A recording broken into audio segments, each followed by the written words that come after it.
Bom dia. It is great to be here to talk about some of the urban design changes that we have underway in New York City. And as we all know, the world is changing quickly. And it can be a big challenge for cities to keep up. And the message that I bring from New York, and I think it relates to other cities, is that it is possible to update transportation policies. It is possible to update our streets, and it does not need to take decades to get that done. And we can use the changes that we see in the environment, in the economy, in technology, cultural changes, demographic changes, as opportunities to bring new design solutions to our streets. In New York City, the vision for these changes came from Mayor Bloomberg. And in 2007, he launched Plan YC, which was a sustainability program to change the streets of New York and create a blueprint for the 21st century. As you can see, growth is a critical challenge, not only for New York, but for cities around the world. New York is expected to grow from 8.4 million people to 9 million people in the next 15 years. And that poses a great challenge because we cannot just extend our existing transportation network and project it 15 years and expect that it's going to work. We need to do things differently. We need to change our housing systems, our water systems, our environmental systems. The very way we do business has to change to meet the new demands that we have in the city today, to accommodate the growth and to ensure that we improve the quality of life for people that live and work and play and visit in New York, and improve the economic environment for businesses. Because in the 21st century, skilled workers and businesses can move anywhere. And so sustainability is really an economic development strategy. This had big implications for our streets. We needed to look at what we could do to build streets that were healthier, less polluting, that worked better for communities. And so it was a big question how we did that. And what we did was to prioritize green mobility, make it easier for people to walk, bike, take the bus, and to create attractive urban spaces for people to live, work, and play. In New York City DOT, what we did was create a strategic plan. It looks very simple, but in fact, when you think about the fact that the Department of Transportation's main mission was really to build better streets and to build bridges, changing that mission to focus on the new challenges was a big job. And what we did was we took old managers and new managers and brought them together and created a collaborative plan that they all agreed on, and we lined out the policies and the projects and the goals. And now the public holds us accountable for everything that we do on the streets of New York. 20th century transportation engineering has basically been driven for cars. Largely, pedestrians and other travelers were not in the mix. We designed our streets as if they were just for people behind a windshield. And so what we're doing today is bringing pedestrians back into the mix and bringing more balance to how it is that we approach the design of our streets. How we design our streets says a lot. We can design streets that are frightening and empty, or we can design streets that are friendly and welcoming to communities. We can design streets that are dangerous for pedestrians, or that provide a sense of safety and safe passage across our streets. We can design streets that make it difficult to do business, or we can design streets that are welcoming for economic activity. We can design streets that look like this, or streets that support urban development projects and build routes for people in the community. Similarly, we can design a street that says, this is primarily for traffic and cars. Or we can have a street that says, we are going to address the more complex social and economic opportunities that our streets provide. This is Times Square in 1952. And when you think about it, it's amazing that our streets have been in suspended animation for 50 or 60 years. I mean, you wouldn't be in business if you didn't change the way you did business for 50 years, right? And so that's basically the situation that we have. Today, what we've done is to take a new look at how people use our streets and look at ways to quickly transform them. The changes I'm showing you today were changes that we made in 5 years. And so it doesn't take a lot of time, it doesn't take a lot of money. You can actually paint the city you want to see. So we started with paint and planters and stones from old bridge projects that I had, and tables and chairs, and transformed a parking lot over a weekend into a plaza.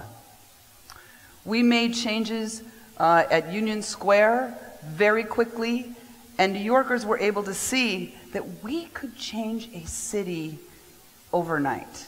We could bring the reality of Plan YC to the streets of New York. If we had taken this project through our traditional construction program, it would have taken 5 years at best to get that done.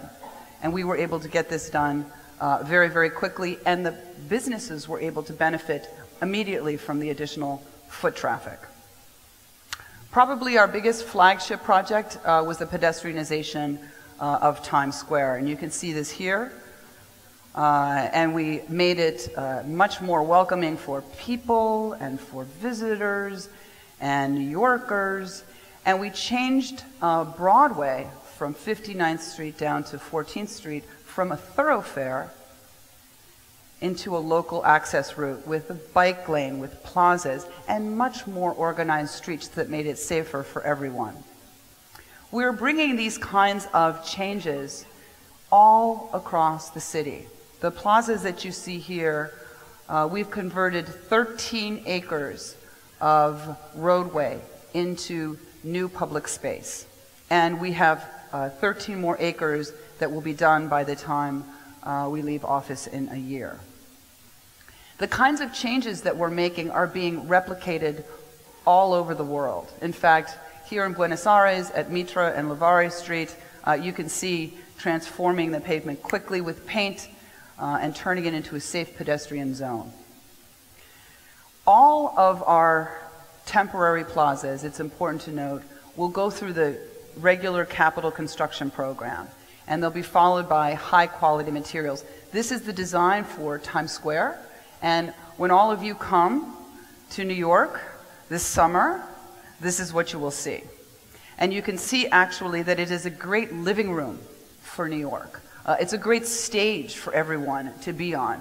And people didn't go to Times Square to see the traffic, and now people come to Times Square and they have a great stage that they can be a part of. We've also brought this quick method of transforming our streets to our bike networks and our bus networks. As you can see here, we moved the parking lane away from the curb, and now it serves as a protective barrier for cyclists. Again, we changed it very quickly. You can do it in a day. With paint, you move the cars out, change some of the parking regulations, and you can get that done. And now, what you're starting to see with these protected lanes is people that you would never see on the streets before. Women and children and families that would never be there. In fact, I look at the health of our bike lanes the way a scientist looks at a stream. You look at a stream, a scientist sees lots of fish, the stream is healthy. We look at a bike lane, we see kids, and we see women. It's a healthy bike lane.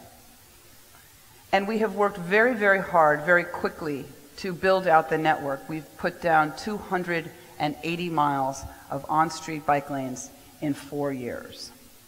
We're doing the same thing for our bus program, bringing a new model of bus service to the streets of New York. 3 million New Yorkers use the buses every day. And so with quick paint, we're able to transform this new bus service by redesigning the street and redesigning the service itself. Pay before you get on the bus. There are cameras that enforce the bus lanes so that if a car comes into the bus lane, it gets a ticket. And so it's a great way of using technology to better manage our streets. In the beginning, there were 7,000 tickets a month for the cars. That's gone down now that people have gotten some tickets and they know that that's not a good idea. But for the 50,000 people that use that route, it's a very important way of allocating space on our streets. So it's worked very well and it's worked very fast. We roll out one new line a year. Now, with all these changes, you'd be not surprised to learn that not everybody liked everything. And so there are times where I thought there were 8.4 million New Yorkers and actually thought there were 8.4 million traffic engineers because everybody has a very strong opinion about how their streets should be used.